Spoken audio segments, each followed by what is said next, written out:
저는 오늘 설교 말씀의 제목을 지난 화요일의 말씀의 제목과 같은 말씀 제목으로 잡았습니다. 와서 보라, 와서 보라입니다. 이 말씀은 예수님이 하신 말씀이죠. 요한복음 1장 39절에 예수께서 이르시되 와서 보라 이렇게 말씀하시는 장면이 이제 이 전번에 나왔던 말씀이고요. 그런데 오늘 말씀에서도 와서 보라라는 말씀이 나오는데 오늘 본문의 와서 보라의 주체는 예수님이 아니죠. 오늘 보면 46절에 보면은 나다나엘이 이르되 나사렛에서 무슨 선한 것이 날 수 있느냐 빌립이 이르되 와서 보라 하니라. 오늘 말씀에 와서 보라의 주체는 빌립이죠. 빌립이 이야기를 한 거죠. 똑같은 와서 보라이지만 빌립이 오늘 본문에서 이야기하는 와서 보라는 예수님이 말씀하셨던 와서 보라와는 원어적으로도 그렇고 의미적으로도 다릅니다. 예수님의 와서 보라라는 것은 구원으로의 초대였죠. 예수님을 만날 때 구원이 확정되는 그런 선언과 같은 의미를 가지고 있는 와서 보라라는 말씀이었습니다. 반면 오늘 빌립의 와서 보라는 다른 제자에게 예수님을 초대하는, 예수님을 소개하고 예수님으로 초대하는 그런 형식의 와서 보라입니다. 사실 이 와서 보라라는 표현은 지난 화요일에도 말씀드렸지만 당시 랍비들이 사용했었던 표현이에요. 하지만 예수님에게는 그 랍비들의 표현을, 그 형식을 요한이 대입한 데 비해서 빌립에게는 그런 형식을 대입하지 않은 예수님을 소개하는 와서 보라라는 문구를 사용하고 있다라는 것입니다. 그렇다면 왜 빌립은 나다나엘에게 와서 보라라고 이야기를 한 것이냐? 그렇다면 빌립은 누구고 나다나엘은 누구일까요?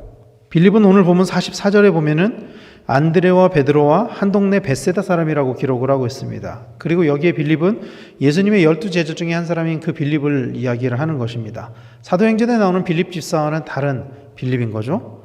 즉 예수님과 빌립과의 만남을 요한복음에서 기록을 하고 있는 거예요. 그렇다면 이 빌립이 초청했던 이 나다나엘은 누구일까요?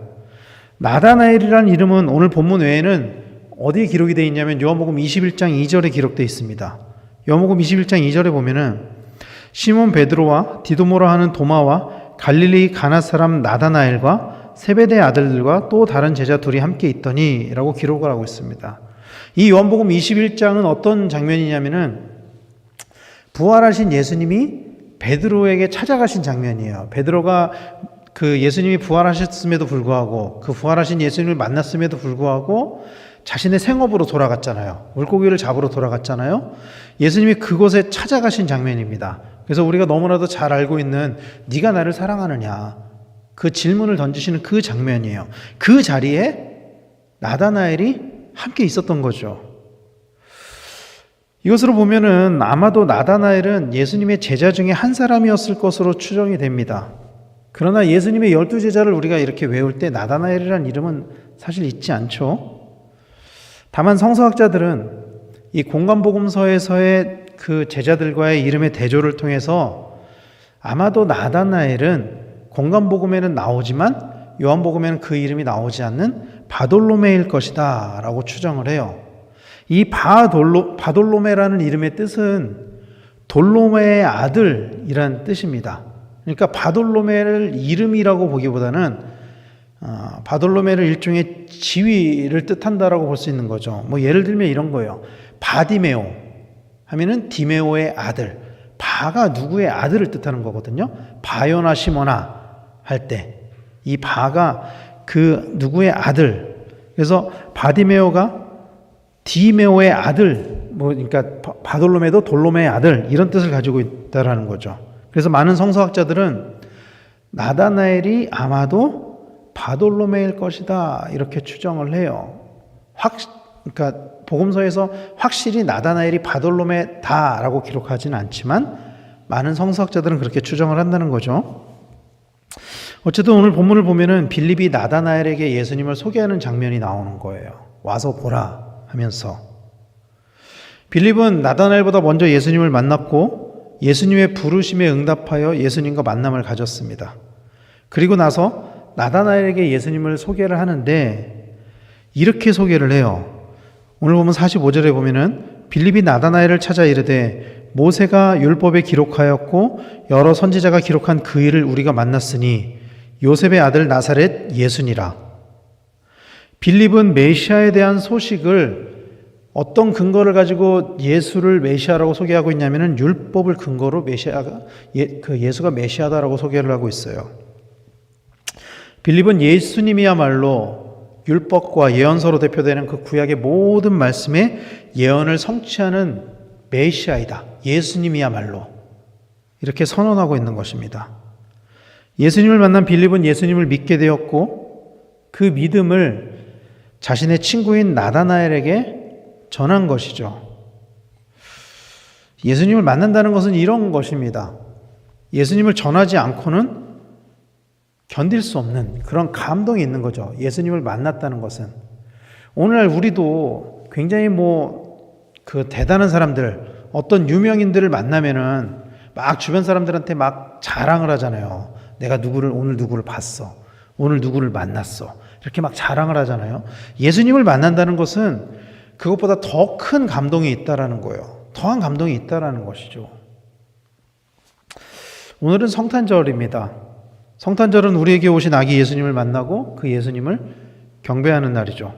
더불어 온 세상의 구세주이신 예수님을 전하고 선포하는 날입니다. 예수님의 이 땅에 오심, 예수님께서 이 땅을 구원하심을 전하고 선포하는 날입니다. 우리를 만나주신 그 예수님을 전하고 선포할 수 있는 우리 모두가 되기를 소망합니다. 빌립이 나다나엘에게 와서 보라 라고 이야기했었던 그 만남의 그 감격이, 그 복음의 메시지가 오늘 우리의 메시지가 되기를 간절히 소망합니다. 그래서 우리의 삶을 통해 예수 그리스도의 복음을 전하는 그런 우리 성도님들이 다 되시기를 소망합니다. 그런데 나다나엘은, 그러니까 빌립은 예수님을 만나고 바로 예수님이 메시아라는 것을 인정하고 믿게 되었지만, 나다나엘은 빌립처럼 처음부터 예수님을 믿지는 않았었어요. 오늘 말씀을 보면은 그는 철저하게 율법적인 사람이었기 때문에 나사렛에서 메시아가 난다라는 것을 인정할 수 없었습니다. 왜냐하면 성경의 예언에서도 메시아가 베들레헴에서 날 것을 예언을 하셨지, 갈릴리에서, 갈릴리 나사렛에서 메시아가 날 것이라고 예언하지 않았기 때문에, 그리고 당시 나사렛은 갈릴리의 그냥 작은 한 마을이었기 때문에 율법주의자들의 입장에서 보면은 그냥 무시당할 만한, 멸시당할 만한 그런 작은 마을로 보였었던 거예요. 요한복음 7장에 보면은 이 갈릴리를 그 당시에 율법주의자들이 어떤 인식을 가지고 있었는지 그걸 나타내주는 말씀이 있거든요. 요한복음 7장 52절 말씀에 보면은 이렇게 말씀을 해요. 그들이 대답하여 이르되 너도 갈릴리에서 왔느냐 찾아보라. 갈릴리에서는 선지자가 나지 못하느니라 하였더라. 그러니까 율법주의자들의 인식이 이랬어요. 갈릴리에서는 선지자조차 날 수가 없다. 그러나 하찮은 동네다. 나다나엘은 예수님을 만남에 있어서 그런 편견을 가지고 만났습니다. 나사렛에서, 갈릴리에서 어찌 선한 것이 날 수 있느냐. 그러나 그런 편견으로도 예수님이 메시아라는 것을 가릴 수는 없었습니다. 예수님께서 멀리서 오는 나다나엘을 만나지도 않고 나다나엘의 중심을 알아보는 것을 보고 나다나엘은 예수님을 향해서 이렇게 고백했습니다. 49절 말씀에 나다나엘이 대답하되 랍비여 당신은 하나님의 아들이시오 당신은 이스라엘의 임금이로소이다. 나다나엘 또한 예수님을 메시아로 고백을 했습니다. 예수님을 만나고. 그러나 이 나다나엘의 믿음은 빌립의 그 믿음과는 좀 다르죠. 예수님을 본 것으로 생긴 것이 아니라 예수님의 표적으로 믿음이 생긴 것입니다. 자신의 중심을, 자신과 대화를 나눠보지도 않고 자신을 보기만 했음에도 자신의 중심을 알아보신 그 예수님의 그 표적을 보고 예수님을 메시아로 인정을 한 거죠. 예수님을 만난 사람들이라고 해서 모두 다 예수님을 믿는 것은 아닙니다. 예수님을 만났다고 해서 다 예수님을 믿지는 않는 것 같아요. 복음을 듣는다고 해서 모든 사람들이 다 복음을 믿는 것은 아닙니다. 사도행전 28장에 보면은 바울이 로마의 감옥에서 일종의 가택연금같이 갇혀 있을 때 많은 사람들을 만나고 그 사람들에게 복음을 전했거든요. 근데 그 28장에 보면은 뭐라고 말씀을 하고 있냐면은 복음을 들은 사람 중에 덜어는 믿고 덜어는 믿지 않았다라고 말씀하고 있어요. 복음을 들었음에도 다 그 복음을 믿지는 않았다라는 거예요. 예수님을 만났음에도 복음을 들었음에도 믿지 않는 사람들은 표적을 요구를 합니다. 그걸 어떻게 믿냐? 증거를 보여라. 그리고 어쩌면 우리에게도 예수님을 믿는다고 고백하는 우리에게도 그런 모습이 있을지도 모릅니다. 예수님은 그런 자들에게, 표적을 구하는 자들에게 이렇게 말씀하셨습니다. 요한복음 1장 50절에 예수께서 대답하여 이르시되 내가 너를 무화과나무 아래에서 보았다 함으로 믿느냐? 이보다 더 큰 일을 보리라. 20장 29절에 예수께서 이르시되 너는 나를 본고로 믿느냐? 보지 못하고 믿는 자들은 복되도다. 또 마태복음 16장 4절에 악하고 음란한 세대가 표적을 구하나 요나의 표적밖에는 보여줄 표적이 없느니라 하시고 그들을 떠나 가시니라 라고 말씀하면서 표적을 보지 않고도 믿는 믿음이 더 큰 믿음이다. 보지 않고도 믿는 믿음이 더 큰 믿음이다 라고 말씀하셨어요. 그리고 고린도전서에서는 이렇게 말씀하고 있습니다.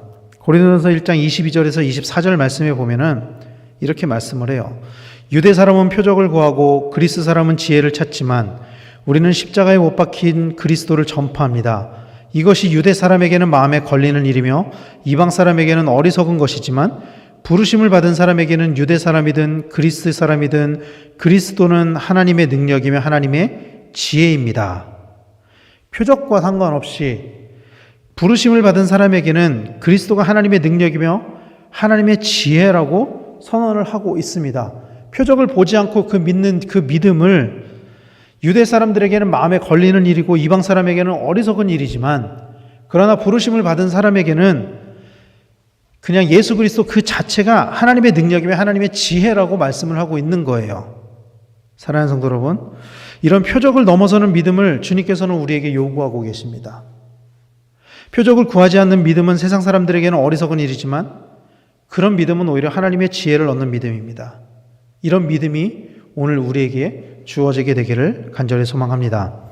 주님이 내 삶 가운데 무엇인가를 행했기 때문에 표적을 보이셨기 때문에 믿는 것이 아니라 주님을 믿기 때문에 주님이 행하시는 일을 볼 수 있는 그런 믿음이 주어지는 우리 모두가 되기를 간절히 소망합니다.